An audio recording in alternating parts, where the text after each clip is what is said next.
The International Space Station was a hallmark of human capabilities. It showed that humans as a race could work together to improve our world through research and cooperation.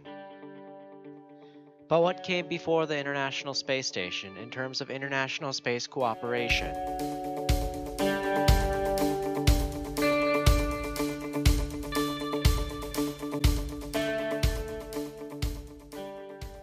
The Cold War was a conflict between the United States and Russia that began after World War II and ended in the 90s.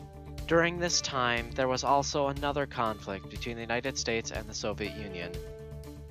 The space race. The space race began in 1957 with the launch of Sputnik 1, and the ultimate goal was later set as landing a man on the moon. International cooperation between the countries were scarce at best. That is until the Apollo-Soyuz joint space flight. The security compromises made, the steps towards overcoming the social stigma, and the technological barriers that were overcome helped end the conflict for space dominance and opened the door to international cooperation in the field of space exploration and research.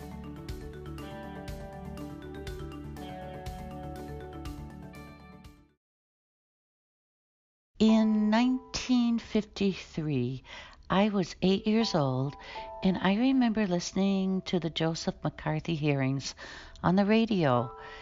It seemed my mother had the radio on day and night. She would get so upset about the spread of communism in our country. I asked her, "Mom, what is communism? And why are you so upset?" Communism was a danger to our family. She also believed that Russia was our enemy, and she talked about wanting to build a bomb shelter in our basement in case the Russians would drop an atomic bomb in our city. When I went to college in 1963 to learn how to teach in elementary schools, I remember the new math was a big deal. This way of teaching mathematics would help children think differently in order to be more competitive with the Russians. You know, back in the 60s, there was so much controversy.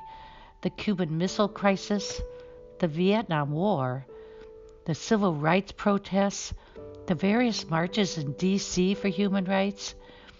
The moon landing was a breath of fresh air. Détente had started between the U.S. and Russia. I never even imagined that the Russian cosmonauts and the American astronauts would ever work together. So when the Apollo-Soyuz project was successful and the astronauts and cosmonauts joined up with each other in space, I was elated. Looking back now, I can see that this historic event foreshadowed how countries could work together for a better world.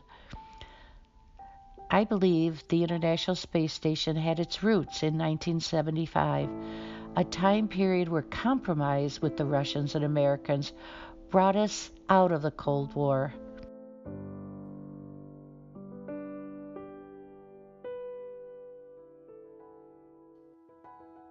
One of the main reasons for the joint spaceflight taking so long to materialize is due to the security concerns between the countries.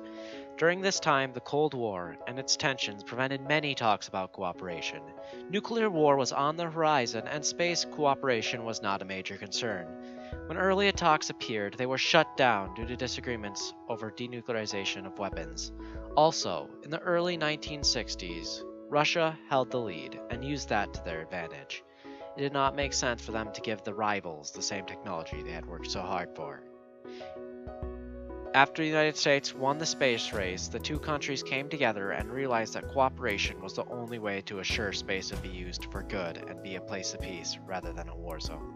Later on, the countries compromised and started planning for the flight as early as 1970.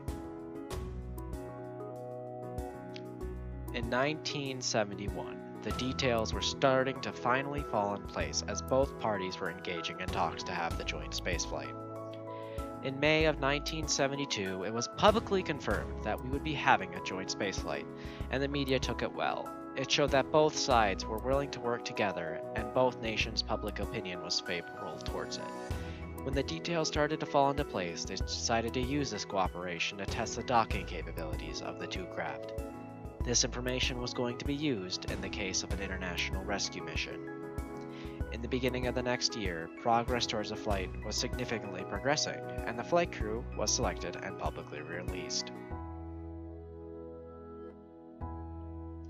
The Apollo craft would contain Thomas P. Stafford, Vance D. Brand, and Donald K. Slayton. The Soyuz craft would contain Alexei A. Leonov and Valery N. Kubasov. The Americans had to overcome the cultural barriers that they had been raised with so that they could participate in this spaceflight. The astronauts thought the Russian cosmonauts would not be the friendliest bunch. After briefing, training, and an open mindset, American astronauts overcame the social stigma and became understanding of the Russian cosmonauts. The flight went smoothly, and while on the aircraft, the astronauts and cosmonauts realized that they were not very different from one another. Within a few hours of docking with the other craft, the astronauts were exchanging hugs and had reached an understanding between the two countries. Both sides respected each other and their nation during the Cold War. This act of peace was not the first, nor the last, but a key part to international cooperation in space. The Apollo-Soyuz joint spaceflight was a monumental feat of cooperation that played a major part in developing space into a peaceful domain rather than a weapons-filled battlefield. It helped break down the social stigma and ease Cold War tensions, and through the security compromises made, helped end the conflict for space dominance and assured that space would be used for peaceful purposes alone.